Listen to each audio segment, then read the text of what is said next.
যার ছোঁয়া লাগলে খেজুর গাছের ভাগ্য খোলা যায়, যেই খেজুর গাছে আল্লাহ রসুল পিঠ লাগায় জুমার নামাজের খুতবা দিতেন। যখন মেম্বর তৈরি হয়, আল্লাহ রসুল যখন মেম্বরে পা দিলেন তো খেজুর গাছের থেকে বাচ্চার মতো কান্না আসতে শুরু করলো। পুরো মসজিদটা সবাই তাকাইতে ছিল যে বাচ্চা নিয়ে আসছে তো নিয়ে আসছে কে, কোন বাচ্চাই বা কাঁদে। অনেক তালাশের পরে দেখলেন যে কোনো বাচ্চা না, এই কান্না তো খেজুর গাছ থেকে আসতেছে। আল্লাহ রসুল মেম্বর থেকে নামতে বাধ্য হইলেন, খেজুর গাছের উপরে হাত রাখতে বাধ্য হইলেন, আর তাকে সান্ত্বনা দিতে বাধ্য হইলেন যে হ্যাঁ, আমার ছোঁয়ার থেকে আজকে তুমি বঞ্চিত হয়ে গেলা বিদায় তুমি চোখের পানি জড়াইতেছ, তুমি বাচ্চার মতো কাঁদতেছ। ঠিক আছে, আমি তোমাকে ছোঁয়াও দিব। আমার পায়ের নিচে, মেম্বরের নিচে যেইখানে আমি প্রথম পা রাখবো ওইখানে তোমাকে দাফন করে দেওয়া হবে, গায়রা দেওয়া হবে। তোমার উপরে পা দিয়েই আমি প্রতিদিন প্রতি জুমায় মেম্বরে উঠব।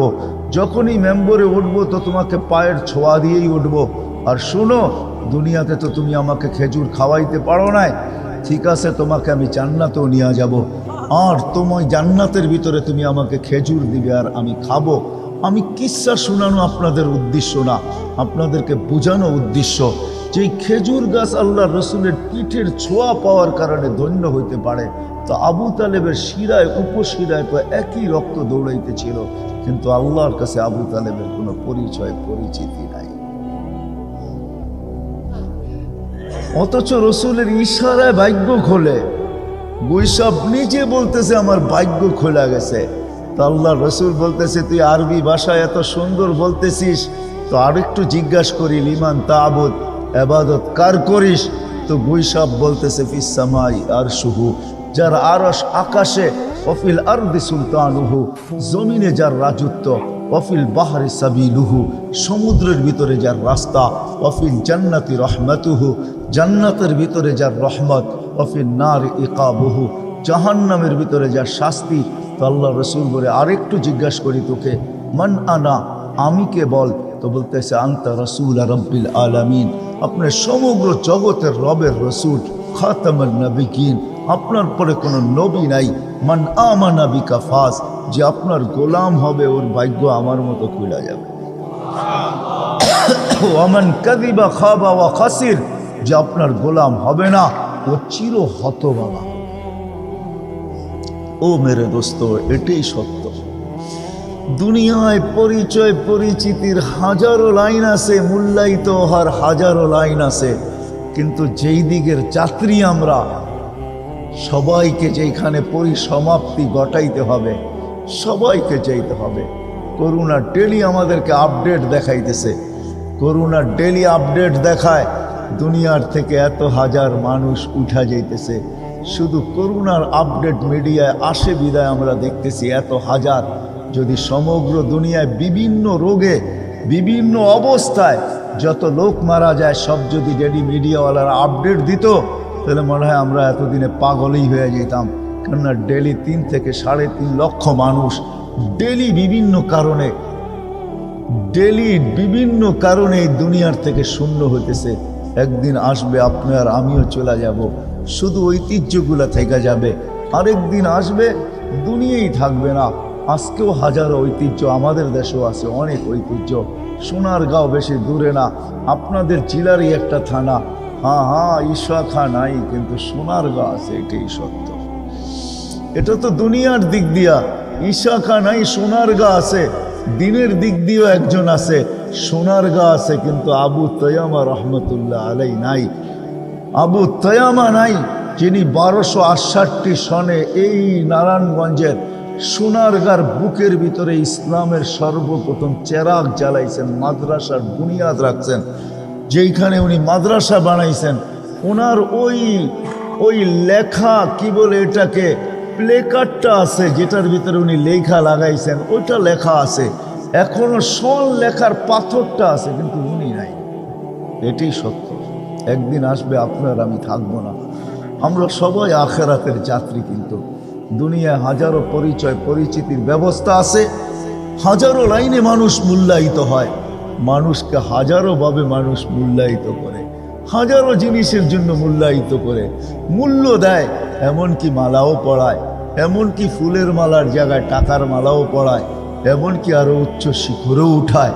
এটা হওয়া সম্ভব, হইতে পারে, কিন্তু যেদিকের যাত্রী আমরা, ওইখানে শুধু একটা জিনিস দ্বারা মূল্যায়িত হবে, আর কোনো জিনিসের মাধ্যমে কেউ মূল্যায়িত হবে না। আমি একটাই দেখাইলাম যে আবু তালেব না বংশের কারণে মূল্যায়িত, না সম্পর্কের কারণে মূল্যায়িত, না রক্তের কারণে মূল্যায়িত। বংশ আমাদের যেটাই হোক না কেন, এইভাবেও বলতে পারেন যে আমার গ্রাম যেটাই হোক না কেন, ইউনিয়ন যেটাই হোক না কেন, থানার জেলা যেটাই হোক না কেন, দেশ যেটাই হোক না কেন, বর্ণ আমার যেমনই হোক না কেন, গঠন দেখতে ভালো আর খারাপ যেমনই হোক, যেই কোনো পেশাই আমি অবলম্বন করি না কেন, দুনিয়াতে পা রাখতে দেরি, আমাদের যাত্রা শুরু হতে দেরি হয় নাই। আমরা সবাই কিন্তু যাত্রী, পা রাখতে দেরি, যাত্রা শুরু হতে দেরি হয় নাই। আর আমরা যদিও নাকি বসা থাকি, যদিও নাকি দাঁড়ায়া থাকি, যদিও নাকি ঘুমন্ত থাকি, যদিও কাজে কামে ব্যস্ত থাকি, যেই অবস্থায় দুনিয়ায় থাকি না কেন, আমাদের যাত্রা কিন্তু চলমান। আমি বুঝাইতে পারতেছি কিনা জানি না, আমরা সবাই যাত্রী, সর্ব অবস্থায় আমাদের যাত্রা চলমান। এমনকি যখন ঘুমায়া থাকি তখনও আমাদের যাত্রা চলমান। চাই বয়স্ক হোক, চাই যুবক হোক, এমনকি বাচ্চা হোক, যেদিন জমিনে পা রাখছি ওদিন থেকে আমাদের যাত্রা শুরু, আর যাত্রা সর্ব অবস্থায় চলমান। এমন না যে গরিবেরটা চলমান, ধনীরটা থাইমা আছে, তাও না। এমন না মহারথীরটা থাইমা আছে, গরিবেরটা চলমান না, প্রত্যেকের যাত্রা চলমান। আর আমরা সবাই যাত্রী, কিন্তু আখেরাতের। গন্তব্য আমাদের আখেরাত।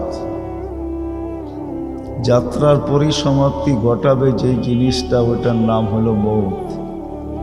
সে যেদিন আসবে ওদিন আমাদের যাত্রার অবসান ঘটায় দেবে। আজকে কিন্তু আমাদের যাত্রা চলমান। আপনি থামতে পারেন, আমি থামতে পারি, কিন্তু যাত্রা থামে না। প্রতিদিন আমরা আগাইতেছি। রাত্র কিছু আমাদের থেকে ছিনায় নেয়, দিন কিছু ছিনায় নেয়। 24 ঘন্টা মিলা, দিন রাত মিলা 24 ঘন্টা প্রতিদিন আমাদের থেকে ছিনায় নিতেছে, আমাদের জীবন থেকে কমতেছে।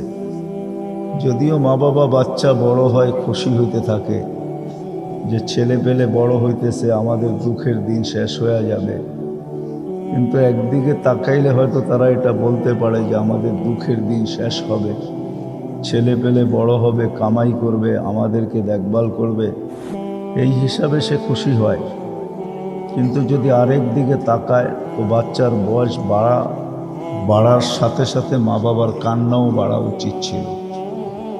যার কারণে কোনো আরবি কবি লিখতে বাধ্য হয়েছেন, ইয়াসুরুল মারউ মা যাহাবাল লায়ালি ওয়ালাকিন যাহাবুহুন্না লাহু যাহাবু। রাত দিন যায়, বাচ্চা বড় হয়, মা বাবা খুশি হয়। আসলে এটা খুশির বিষয় ছিল না। আমার সন্তান প্রতিদিন কবরের দিকে আগে বাড়তেছে, আখেরাতের দিকে আগে বাড়তেছে, তার বয়স দিন দিন কমতেছে, বাড়তেছে না। আমরা হয়তো বড় হইতে দেখতেছি, সে বড় হইতেছে না, ছোট হইতেছে। বিধায় আমার কথা শুরু এইখান থেকেই, লম্বা হবে না। শাইখে মাদানীনগর আছেন, উনিও কিছু কথা বলবে, তারপরে দোয়া করবে। আমিও নারায়ণগঞ্জে মার্কাজে অনেকক্ষণ কথা বলে আসছি, বিদায় কথা বেশি লম্বা করার আমার ইচ্ছা নাই। বিদায় ধ্যান দিয়া শুনলে বুঝে আসবে। আমরা সবাই কিন্তু যাত্রী, যে যেই অবস্থানেই থাকি না কেন, প্রতিদিন আমরা আখেরাতের দিকে বাড়তেছি। ওইখানে সবাইকে পৌঁছতে হবে। মৃত্যু আমাদের যাত্রার অবসান ঘটায় দিবে। আর মৃত্যু সবার জন্য অবধারিত। এমনকি মালাকুল মউতকেও একদিন মৃত্যুর কোলে ঢোলা পড়তে হবে। সর্বশেষ যেদিন আল্লাহ ওনাকে জিজ্ঞাসা করবে কে বাকি, তো উনি বলবে আনা ওয়া আনতাল হাইয়ুল্লাযী লা তামুত, আমি আর আপনি চিরঞ্জীব। তো আল্লাহ বলবে ফাতামুত আনতা, এবার তুমি মরো, লিআন্নাকা তাহতা আরশি, তুমি আমার আরশের নিচে। ওয়া ইন্নী কাতাবতুল মৌতা আলা মান তাহতা আরশি, আমার আরশের নিচে যে আছে তার জন্য মৃত্যু অবধারিত। বিদায় মৃত্যুর যাতনা আল্লাহ ওনার উপরও ঢালবেন। ওই দিন উনি চিৎকার দিবে আর বলবে লাউ আলিমতু সাকরাতাল মাউত মা কবাস্তু আরওয়াহাল মুমিনিন, মৃত্যু সম্বন্ধে যদি আমার কিঞ্চিত ধারণাও থাকতো তো কোনো মোমেন মুসলমানকে আমি এত কষ্ট দিয়ে কোনোদিন উঠায় নিয়ে আসতাম না। বিদায় আপনি যেখানেই থাকেন, 2500-এ থাকেন আর 2.5 কোটিতে থাকেন, আপনাদের থানার নাম তো মাত্র 2500, আপনি 2500-এ থাকেন আর 2.5 কোটিতে থাকেন, সবাই কিন্তু আমরা যাত্রী। আবার অন্যদিকে কথাটা প্রবাহিত করেন না, বোঝানোর জন্য বলতেছি। যেখানেই আমি থাকি, অট্টালিকায় থাকি আর কুড়ের ঘরে থাকি, আপনি আর আমি কিন্তু যাত্রী। বিদায় যদি আপনি ভাবেন যে আমি যাত্রী, আমাকে গন্তব্য পৌঁছতে হবে, তাহলে প্রস্তুতি অবশ্যই নিতে হবে। এইখান থেকে যে প্রস্তুতি নিয়ে যাবে সেই আখেরাতে ইজ্জত পাবে, সম্মান পাবে, স্থান পাবে, জায়গা পাবে। কেননা দুনিয়ার কোনো জিনিসের মাধ্যমে আল্লাহ কাউকে মূল্যায়ন করবে না। দুনিয়ার মানুষকে হাজারো জিনিস দ্বারা মূল্যায়ন করে। দুনিয়া হাজারো জিনিসের মাধ্যমে মূল্যায়িত হয়। কেউ যৌবন দ্বারা মূল্যায়িত, কেউ শিক্ষা দ্বারা মূল্যায়িত, কেউ দীক্ষা দ্বারা মূল্যায়িত, কেউ টাকা দ্বারা মূল্যায়িত, কেউ পয়সা দ্বারা মূল্যায়িত, কেউ পদ দ্বারা মূল্যায়িত। এমনও আছে যে মানুষ দেশ দ্বারাও মূল্যায়িত হয়। বুঝানোর জন্য বলতেছি, যেমন আমেরিকান মানুষ দেখলেই আমাদের চক্ষু কপালে ওঠে, আমেরিকা, ঠিক না? কি বিরাট বড় কিছু একটা, ঠিক না? মূল্যায়ন করি না? আমেরিকান, ক্যানাডিয়ান, অস্ট্রেলিয়ান, ইউরোপিয়ান, ঠিক না? তো মানুষ জাগার দ্বারাও মূল্যায়িত হয়। গুলশানের মানুষ শুনলেই গুলশান, বনানী, ধানমন্ডি, সবাই ভাবে ওইখানে থাকে মানে বড় লোকই। কিন্তু গুলশানের মানুষের চাকরও থাকে। কি চাকরগুলা কি অন্য এলাকায় থাকে নাকি? ওরা গুলশানেই থাকে। কিন্তু জাগারও একটা প্রভাব আমাদের ভিতরে আছে। দুনিয়ায় মূল্যায়িত হওয়ার হাজারো পন্থা আছে। এতগুলা গুনতে গেলে রাতও ছোট হয়ে যাবে, সময় কম হয়ে যাবে। হাজারো দেখানো যায় মূল্যায়িত হওয়ার। দুনিয়ায় হাজারো জিনিস আছে মূল্যায়িত হওয়ার। কিন্তু আমরা যেই জায়গার দিকে যাত্রী, যেইখানে আমরা পৌঁছব, কসম খোদার ওইখানে মূল্যায়িত হওয়ার মাত্র একটা জিনিসই আছে, কিচ্ছু না। এক জিনিস দ্বারাই ওইখানে মূল্যায়িত হবে।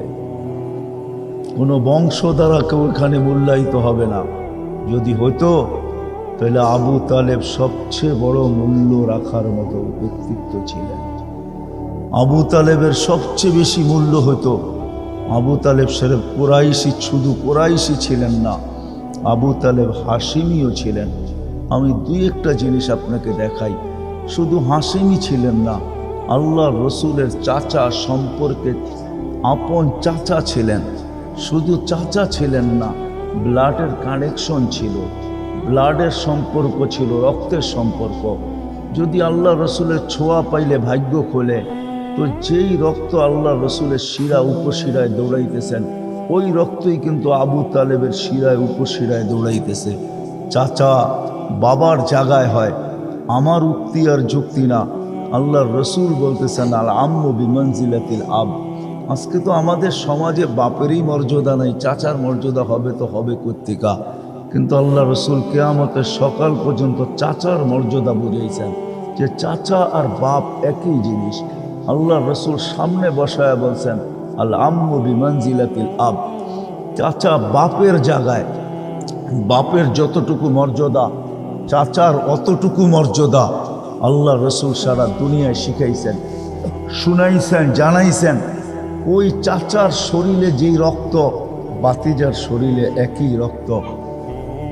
ছোঁয়া পাইলে যদি ভাগ্য খোলে, আমি দুটা দেখাইতেছি, শুধু ছোঁয়া পাইলে ভাগ্য খোলে না, ছোঁয়া পাইলে আগুন পর্যন্ত হারাম হয়ে যায়।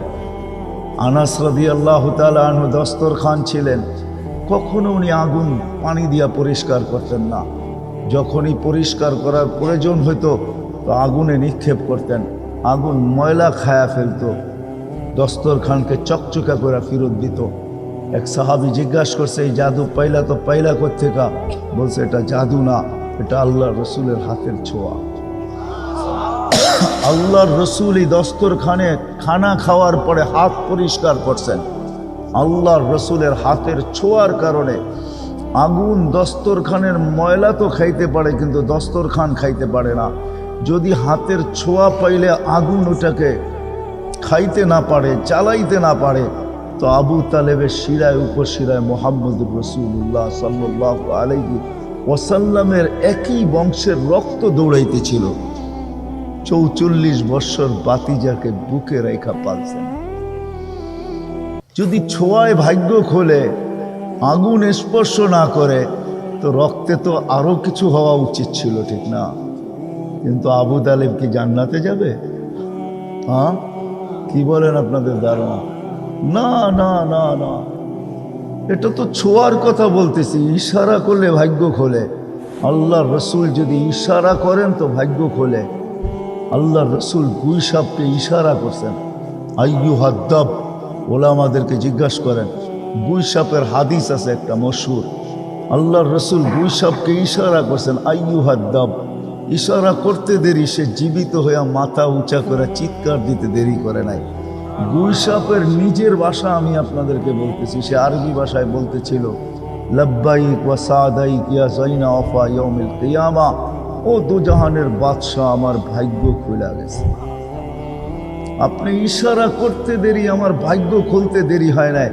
যার ইশারায় ভাগ্য খোলে, যার ছোঁয়ায় আগুন ছুঁতে পারে না, যার ছোঁয়া লাগলে খেজুর গাছের ভাগ্য খুলে যায়।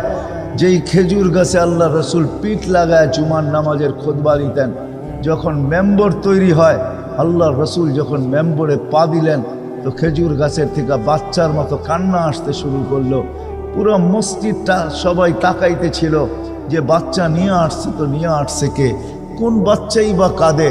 অনেক তালাশের পরে দেখলেন যে কোনো বাচ্চা না, এই কান্না তো খেজুর গাছ থেকে আসতেছে। আল্লাহর রসুল মেম্বর থেকে নামতে বাধ্য হইলেন, খেজুর গাছের উপরে হাত রাখতে বাধ্য হইলেন, আর তাকে সান্ত্বনা দিতে বাধ্য হইলেন যে হ্যাঁ, আমার ছোঁয়ার থেকে আজকে তুমি বঞ্চিত হয়ে গেলা, বিদায় তুমি চোখের পানি জড়াইতেছ, তুমি বাচ্চার মতো কাঁদতেছ। ঠিক আছে, আমি তোমাকে ছোঁয়াও দিব। আমার পায়ের নিচে, মেম্বরের নিচে যেইখানে আমি প্রথম পা রাখবো, ওইখানে তোমাকে দাফন করে দেওয়া হবে, গায়রা দেওয়া হবে। তোমার উপরে পা দিয়ে আমি প্রতিদিন প্রতি জুমায় মেম্বরে উঠবো। যখনই মেম্বরে উঠবো তো তোমাকে পায়ের ছোঁয়া দিয়েই উঠবো। আর শুনো, দুনিয়াতে তো তুমি আমাকে খেজুর খাওয়াইতে পারো নাই, ঠিক আছে, তোমাকে আমি জান্নাতেও নিয়ে যাব। আর তোমার জান্নাতের ভিতরে তুমি আমাকে খেজুর দিবে আর আমি খাবো। আমি কিচ্ছা শোনানো আপনাদের উদ্দেশ্য না, আপনাদেরকে বোঝানো উদ্দেশ্য যে খেজুর গাছ আল্লাহ রসুলের পিঠের ছোঁয়া পাওয়ার কারণে ধন্য হইতে পারে। তো আবু তালেবের শিরায় উপশিরায় তো একই রক্ত দৌড়াইতেছিল, কিন্তু আল্লাহর কাছে আবু তালেবের কোনো পরিচিতি নাই। অথচ রসুলের ইশারায় ভাগ্য খোলে। গুইসাব নিজে বলতেছে আমার ভাগ্য খোলা গেছে। তো আল্লাহ রসুল বলতেছে, তুই আরবি ভাষায় এত সুন্দর বলতেছিস, তো আরেকটু জিজ্ঞাসা করি, লিমান তা'বুদ, ইবাদত কার করিস? তো গুইসাব বলতেছে, ফিস সামাই আরশুহু, যার আরশ আকাশে, ওয়াফিল আরদি সুলতানুহু, জমিনে যার রাজত্ব, ওয়াফিল বাহরি সাবিলুহু, সমুদ্রের ভিতরে যার রাস্তা, ওয়াফিল জান্নাতি রহমাতুহু, জান্নাতের ভিতরে যার রহমত, ওয়াফিল নার ইকাবুহু, জাহান্নামের ভিতরে যার শাস্তি। তো আল্লাহ রসুল বলে, আরেকটু জিজ্ঞাসা করি তোকে, মান আনা, আমি কে বল? তো বলতেছে, আনতা রসুল রব্বিল আলামিন, আপনি সমগ্র জগতের রবের রসুল। খাতামুন নবিয়্যিন, আপনার পরে কোনো নবী নাই। মান আমানা বিকা ফাজ, যে আপনার গোলাম হবে ওর ভাগ্য আমার মতো খুলে যাবে। ওয়ামান কাযিবা খাবা ওয়া খাসির, যে আপনার গোলাম হবে না ও চির হতভাগা হবে। ও মেরে দোস্ত, এটাই সত্য। দুনিয়ায় পরিচয় পরিচিতির হাজারো লাইন আছে, মূল্যায়িত হওয়ার হাজারো লাইন আছে, কিন্তু যেই দিকের যাত্রী আমরা, সবাইকে যেখানে পরিসমাপ্তি ঘটাইতে হবে, সবাইকে যেতে হবে। করোনা ডেলি আমাদেরকে আপডেট দেখাইতেছে, করোনা ডেলি আপডেট দেখায় দুনিয়ার থেকে এত হাজার মানুষ উঠা যাইতেছে। শুধু করোনার আপডেট মিডিয়ায় আসে বিদায় আমরা দেখতেছি এত হাজার। যদি সমগ্র দুনিয়ায় বিভিন্ন রোগে বিভিন্ন অবস্থায় যত লোক মারা যায় সব যদি ডেলি মিডিয়াওয়ালারা আপডেট দিত, তাহলে মনে হয় আমরা এতদিনে পাগলই হয়ে যেতাম। কেননা ডেলি 3 থেকে 3.5 লক্ষ মানুষ ডেলি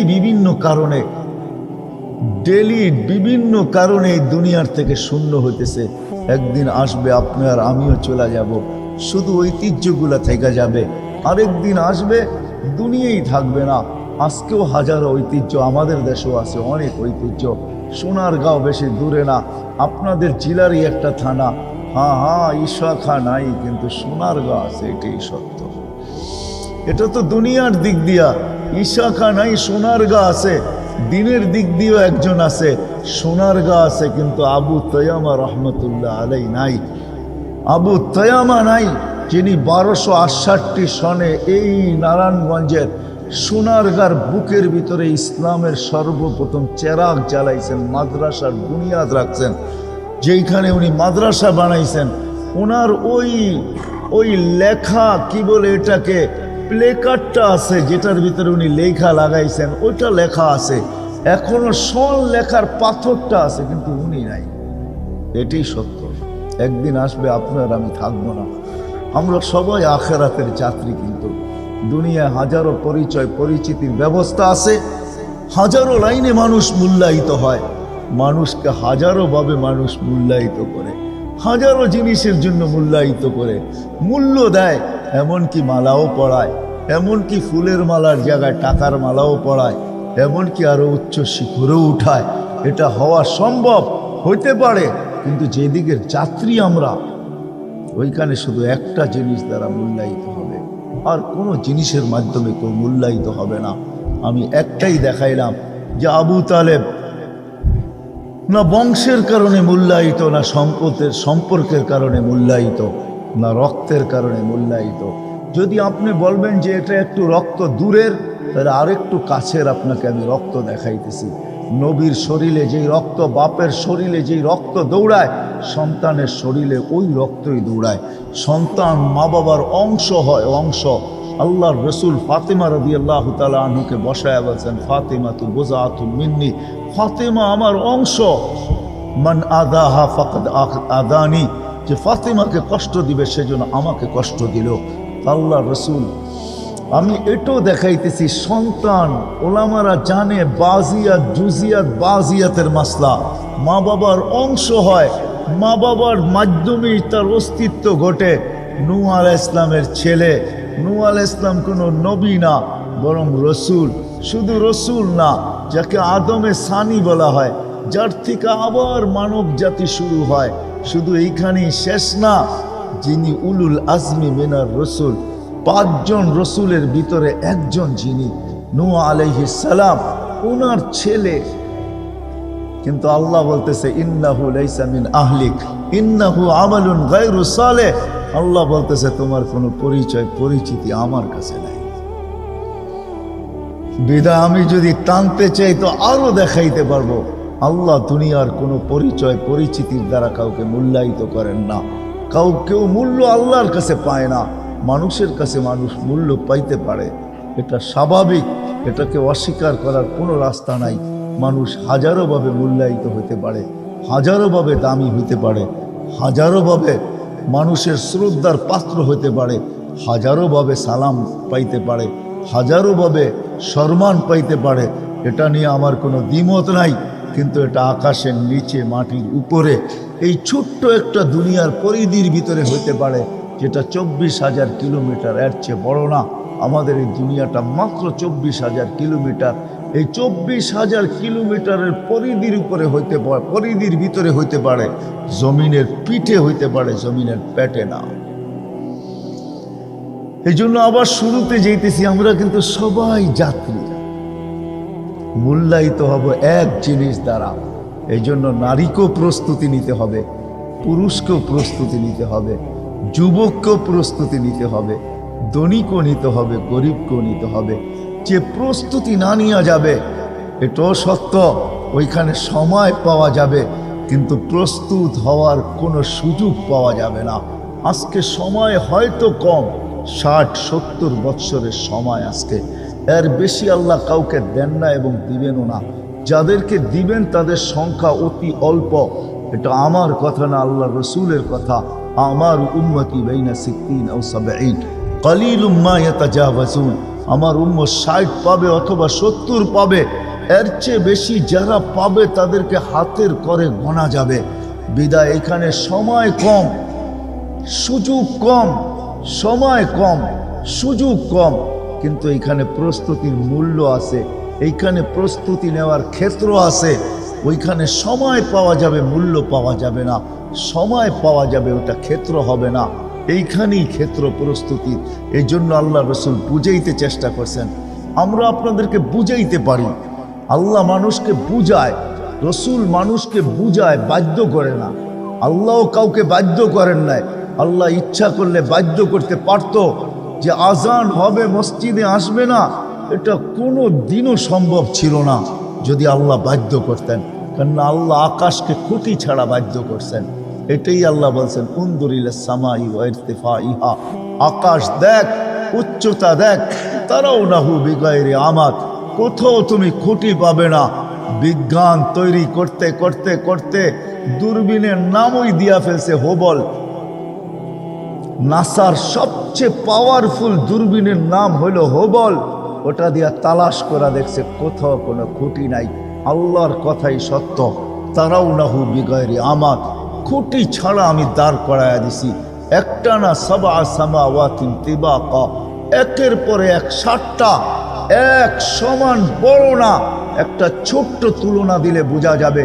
আপনাদের এই মাঠের ভিতরে যদি একটা মার্বেলকে রেখা দেন, একটা মার্বেল রাখেন মিডলের ভিতরে, মার্বেলটা মাঠের তুলনায় যতটুকু ছোট, প্রথম আকাশটা দ্বিতীয়টার সামনে এরকমই ছোট। কোনো পাতলা কাগজ রাখেন না আল্লাহ আকাশকে, এক একটা আকাশ মোটা হইল 500 বৎসরের রাস্তা।